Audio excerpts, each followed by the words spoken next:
섞어가지고 신약 성경에서 잘 안 찾아집니다.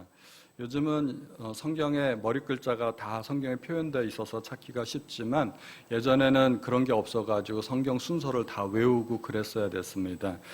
적어도 신약 성경 순서 정도는 외우고 계시면은 평생 재산이 됩니다. 한 번만 외우시면 도움이 많이 됩니다. 저도 머리 글자만 따서 외우시면 쉬워요. 마마누요 행로고갈 에빌골 때 딤디모니 야베요유게. 그래서 한 번만 외우시면 신약 순서 27권이 그냥 다 외워집니다. 데살로니가 전서는 제가 개인적으로 참 좋아하는 성경입니다. 데살로니가 전서를 읽으면은 막 그 가슴이 뛰어요. 그 사도 바울이 전도 여행을 다니면서 막 교회들을 개척하고 온갖 어려움과 막 핍박을 당하기도 하고 도망가기도 하고 그런 가운데 서로 서신을 주고받으면서 서로 연락하고 서로 간의 사랑을 확인하고 이런 모습을 보면은 참 가슴이 뛰고 생동감이 느껴집니다. 사도행전을 보는 듯한 그런 느낌이 듭니다. 데살로니가 교회는 참 좋은 교회였습니다. 특별히 데살로니가 교회는 사도 바울이 두 번째 전도 여행 때 세워진 교회였었습니다. 두 번째 전도 여행을 갈 때 가장 먼저 세워진 교회는 빌립보 교회였습니다. 빌립보에 들려서 어떤 일이 있었는지 기억나시죠? 점치는 귀신 들린 여종을 고쳐줬습니다. 그랬더니 주인이 고발해가지고 감옥에 갇혔고 바울과 실라가 한밤중에 막 하나님을 찬송했더니 지진이 나고 옥문이 열렸습니다. 그 죄수가 도망간 줄 알고 간수가 칼을 빼어서 스스로 자결을 하려고 했죠. 그랬더니 이때 바울이 그 간수를 전도했던 유명한 성경 구절이 있습니다. 주 예수를 믿으라 그리하면 너와 내 집이 구원을 받으리라. 이게 빌립보 간수에게 했던 전도의 말씀이었습니다. 그리고 사도 바울이 빌립보 교회를 세우고 나서 바로 이동했던 곳이 데살로니가 교회였습니다. 데살로니가에서는 굉장히 극심한 박해가 있었습니다. 그래서 안식일에 3번 정도만 전도를 할 수 있었을 뿐이고 유대인의 박해를 피해서 또다시 장소를 옮겨서 이동해야만 했습니다. 바로 간 곳이 베레아였고 또 유대인들이 베레아까지 쫓아와서 박해를 하니까 또 아테네까지, 그리스의 아테네까지 도망을 가야만 했었습니다. 그렇게 급하게 쫓겨가다시피 해서 그 사역을 제대로 못하고 가니까 데살로니가 교회에서는 기껏해야 한 3주 정도 사역을 했을 뿐입니다. 안식일 3번이니까. 그러니까 한 달도 제대로 안 된 그런 교회죠. 그런 교회가 이런 여러 가지 박해 속에 제대로 서 있을까 궁금했죠.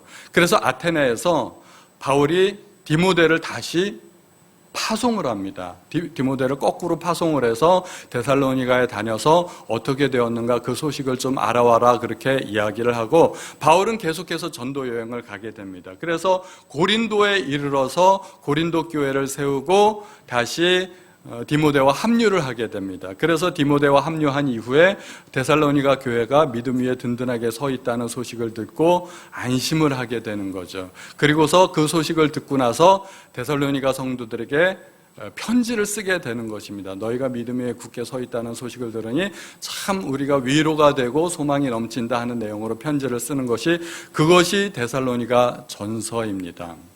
신약 성경 중에서 데살로니가 전서가 가장 먼저 쓰인 성경입니다. 혹시 아셨나요? 모르셨다면 오늘 배우시면 됩니다. 그래서 사도 바울의 서신서 중에서도 가장 이른 서신서고 이때만 해도 아직 마태, 마가, 누가, 요한복음이 기록되지 않았던 때였었습니다. 초대교회 시절만 해도 주님이 곧 오시리라 했기 때문에 진짜로 금방 오실 줄 알았어요. 곧 오실 줄 알고 성경도 기록도 안 하고 서신서도 없고 그랬던 시절인데 이 시간이 지나면서 점차로 깨달아지는 거죠. 아, 주님이 곧 오신다고 했는데 이게 정말 금방 오시는 게 아닐 수도 있겠다 그러면서 기자들이 이제 복음서를 기록하고 그 예수님의 행적을 기록하고 그런 것들이 있게 되는 것입니다.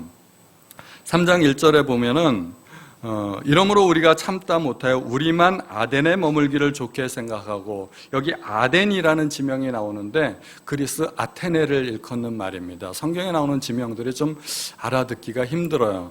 성경에 나오는 지명은 우리가 현대어로 번역해서 들으면 훨씬 쉽습니다. 그리스 아테네입니다. 그래서 아테네에서 바울이 디모데와 헤어지는 장면입니다. 그래서 2절에 우리 형제 곧 그리스도의 복음을 전하는 하나님의 일꾼인 디모데를 보내노니 이는 너희를 굳건하게 하고 너희 믿음에 대하여 위로하고자 합니다 하는 말씀이 있습니다. 바울이 디모데를 보내고자 하는 구체적인 이유가 3절에 또 나옵니다. 그들이 여러 환난 중에서 흔들리지 않게 하려 함이라는 것입니다. 바울은 그들과 함께 있을 때도 그들이 앞으로 받게 될 환난에 대해서 미리 이야기했었습니다. 본문 중에 4절을 다시 한번 읽어보면 우리가 너희와 함께 있을 때 장차 받을 환난을 너희에게 미리 말하였는데 과연 그렇게 된 것을 너희가 아느니라. 데살로니가 성도들은 거의 대부분 이방인 성도들이었습니다. 그리고 이제 막 믿기 시작한 초심자들인데도 불구하고 믿기 시작하면서 그들이 당하게 될 환난이 있었다는 것입니다. 바울은 그것을 미리 알고 이야기해 주었습니다. 바울은 그들에게 복음을 전하면서 너희들이 복음을 받게 되면은 너희들의 인생이, 여러분들의 인생이 평탄하게 될 것이고 순조롭게 될 것이고 만사형통하게 될 것이라고 이야기하지 않았다는 것입니다. 그들이 예수 믿게 되면 그들이 앞으로 복받게 될 것이고 세상 사람들이 부러워하는 그런 삶을 살게 될 것이라고 이야기하지 않았다는 것입니다. 무엇에 관해서 이야기해 주었나요? 오히려 환난에 관해서 이야기해 주었습니다. 믿음으로 살게 되면 복받기보다는 오히려 환난을 경험하게 된다는 것입니다. 왜 그럴까요? 우리가 믿음으로 세상을 살게 되면 세상 사람들과 다른 방식으로 살게 됩니다. 세상 사람들이 살아가는 방식을 거부하게 되고 그들의 살아가는 방법을 죄라고 정의하게 됩니다. 그리고 우리는 세상 사람들과 다른 방법으로 살아가기 때문에 사람들은 자기와 다르면 싫어해요. 미워하게 돼요. 그렇기 때문에 세상 사람들과 다른 방법으로 살게 되면 틀림없이 박해받고 여러 가지 역경과 환난이 있게 된다는 것입니다.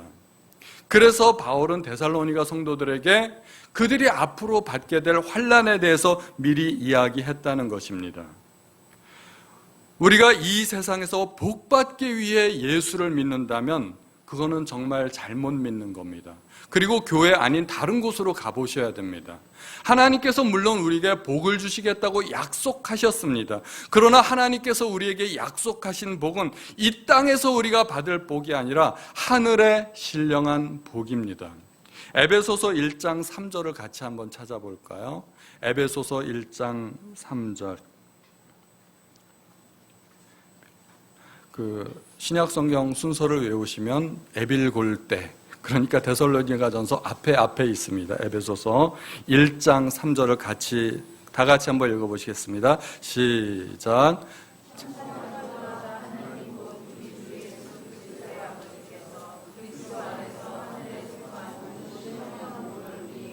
아멘. 아버지께서 그리스도 안에서 하늘에 속한 모든 신령한 복을 우리에게 주신다고 합니다. 우리가 궁극적으로 기대해야 할 복은 바로 그겁니다. 하나님께서 주시는 복, 그 복을 기대해야 된다는 것입니다.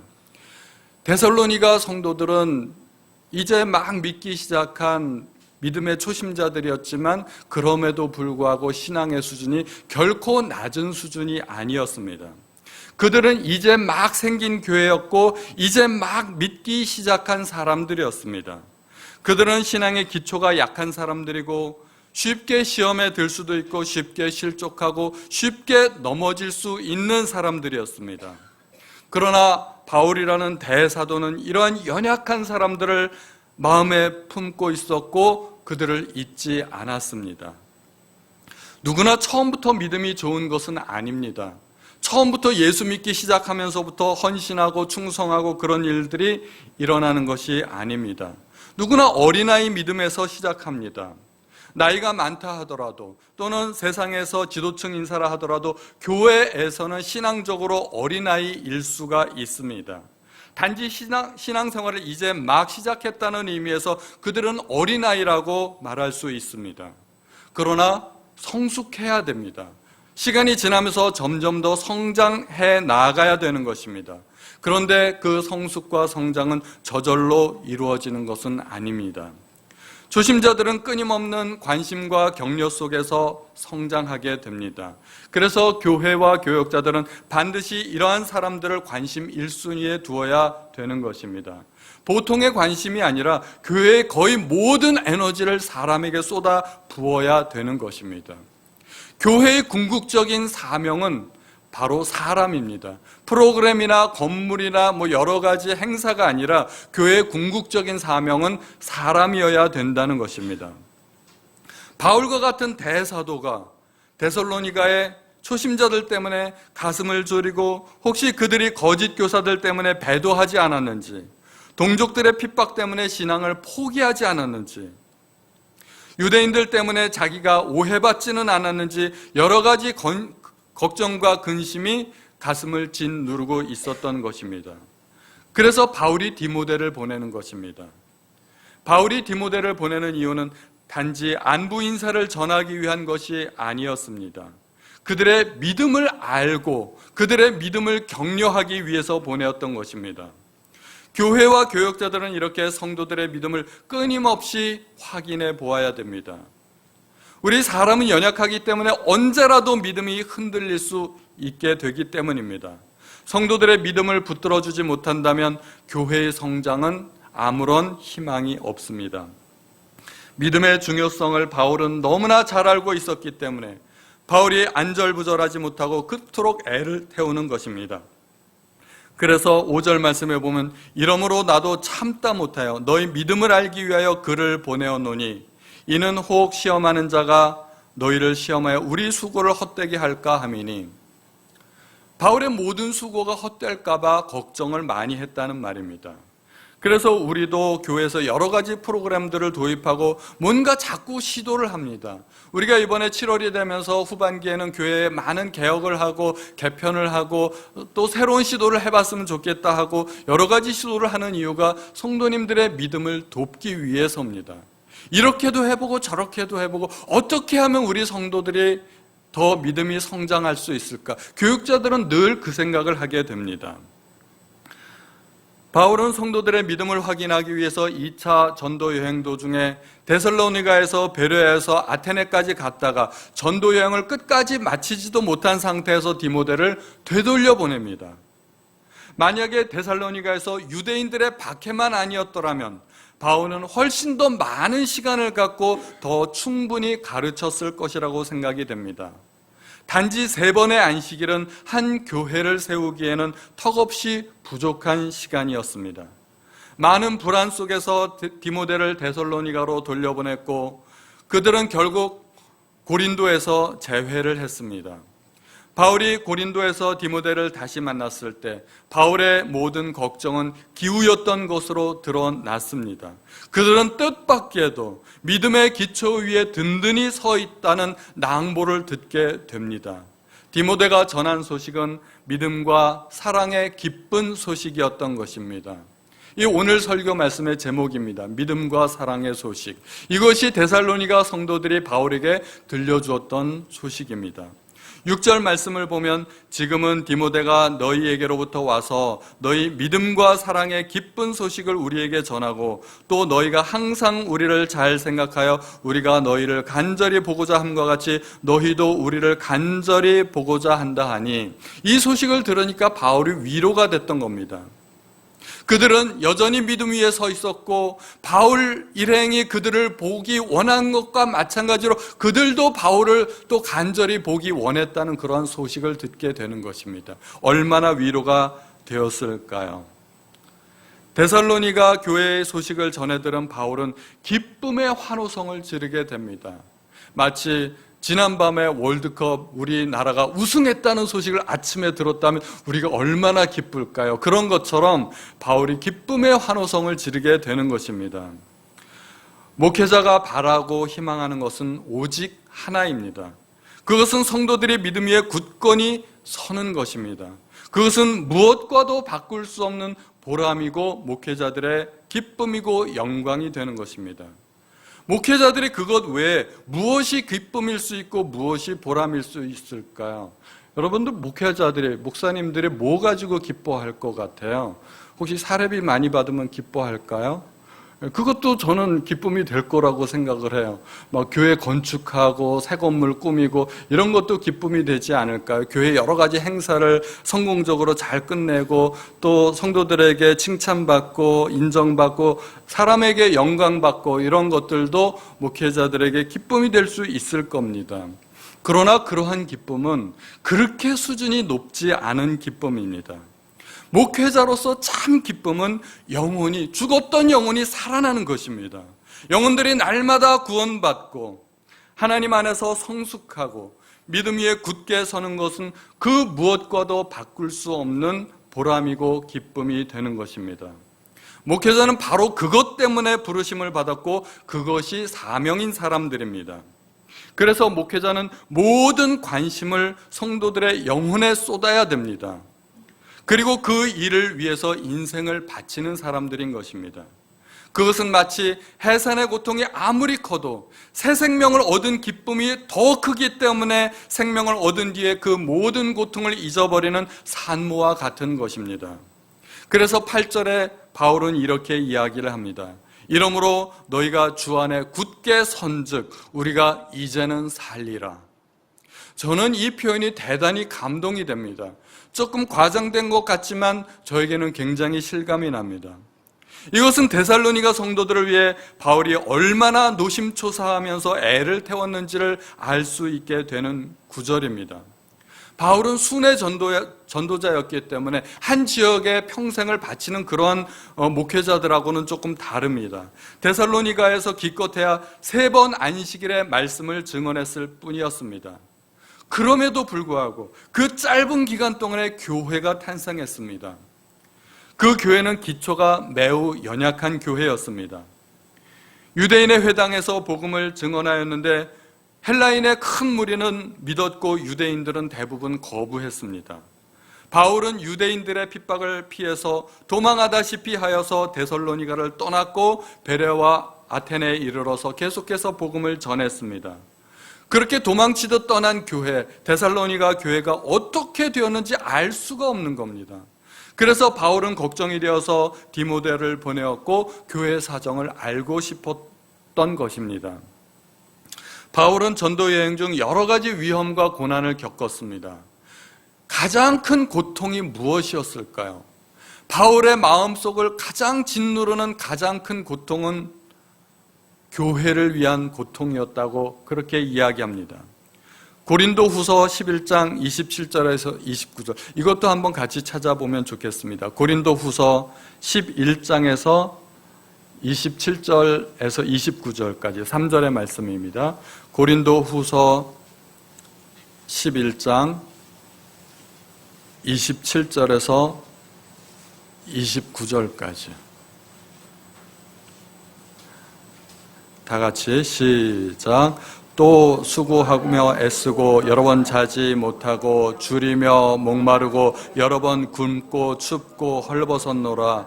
이 외의 일은 고사하고 아직도 날마다 내 속에 눌리는 일이 있으니 곧 모든 교회를 위하여 염려하는 것이라. 누가 약하면 내가 약하지 아니하며 누가 실족하게 되면 내가 애타지 아니하더냐. 저는 이것이 바울의 진심이라고 믿습니다. 여러 가지 고난 겪은 일을 표현하고 있습니다. 자지도 못하고 줄이고 목마르고 굶고 춥고 헐벗었노라. 그러면서도 이외의 일은 고사하고 아직도 날마다 내 속에 눌리는 것이 있으니 곧 모든 교회를 위하여 염려하는 것이라. 바울이 전도 다니면서 여러 교회를 세웠습니다. 그 교회들을 위한 염려 때문에 잠이 안 온다는 거예요. 그래서 계속해서 사람들을 보내고 편지도 쓰고 그들의 소식에 대해서 궁금해하고 이런 염려 때문에 여러 가지 고난을 받았지만 그 고난은 고난 같지도 않다는 것입니다. 교회들을 위한 마음의 고통이 너무나 컸기 때문에 전도의 위험이 있었고 핍박과 별다른 고통이 있었다 할지라도 그것이 고통처럼 여겨지지 않았다는 것입니다. 바울은 복음을 전하기 위해 여러 가지 궁핍과 환난을 겪었습니다. 그럼 그 모든 환난에 대해서 바울은 어떻게 위로를 받았을까요? 오늘 본문의 7절 말씀입니다. 이러므로 형제들아 우리가 모든 궁핍과 환난 가운데서 너희 믿음으로 말미암아 너희에게 위로를 받았노라 말씀하고 있습니다.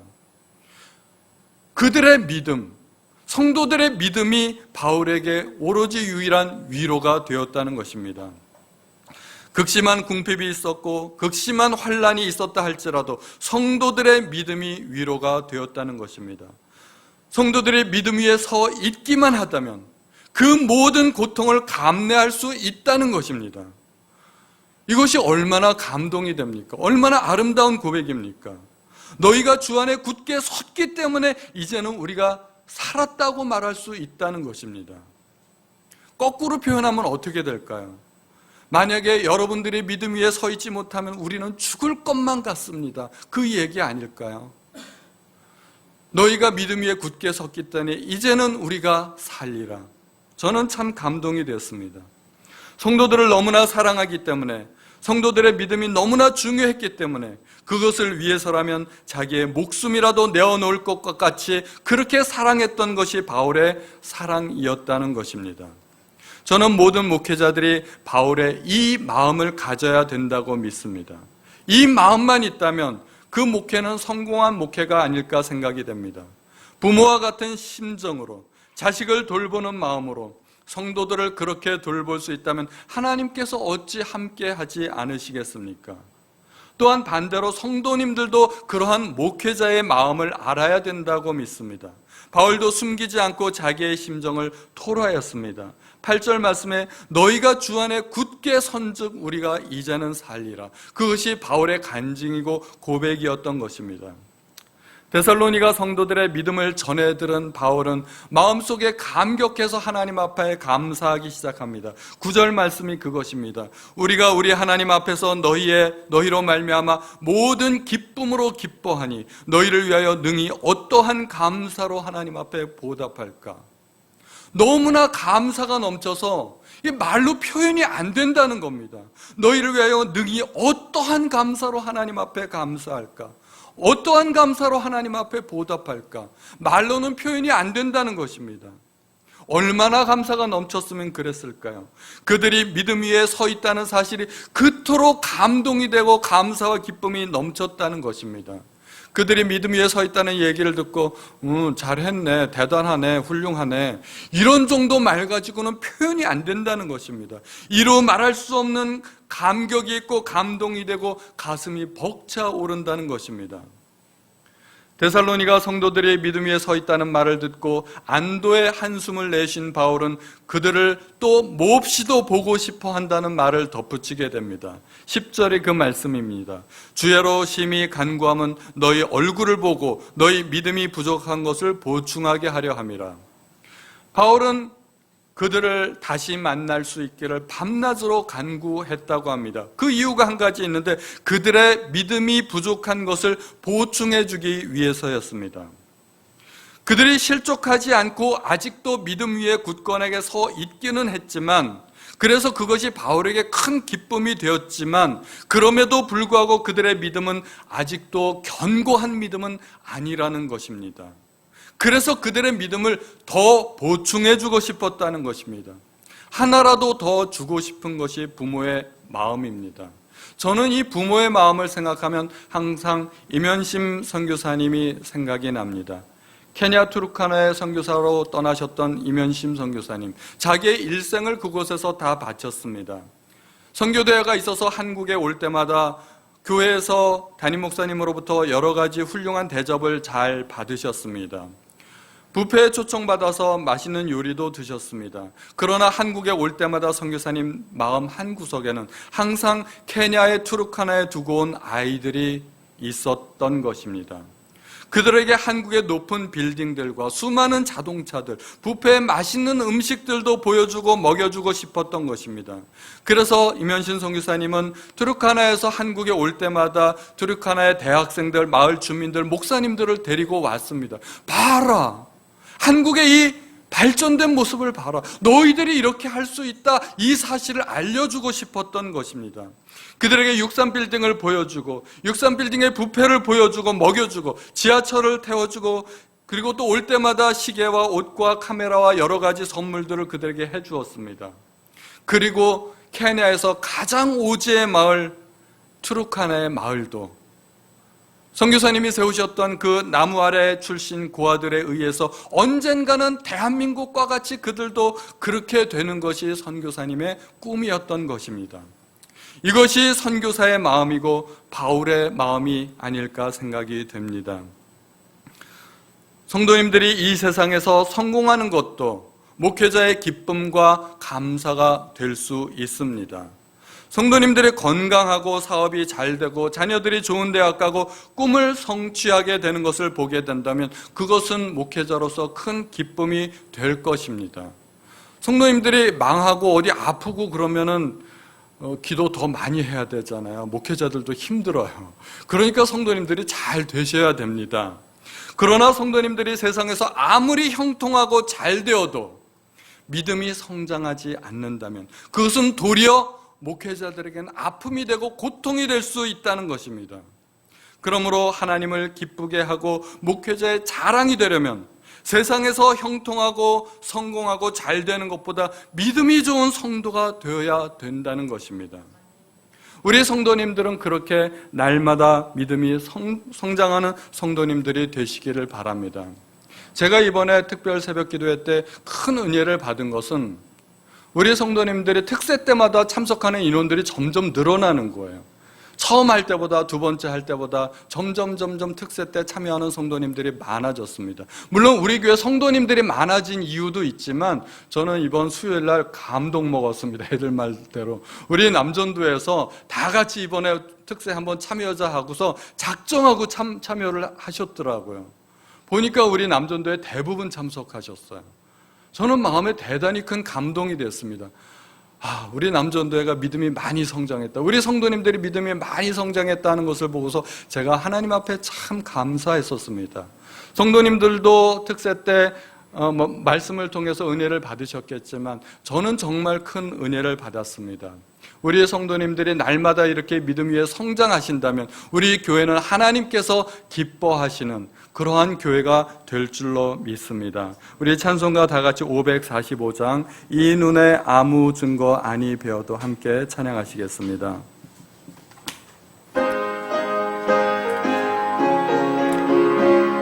믿음 위에 서서 나가세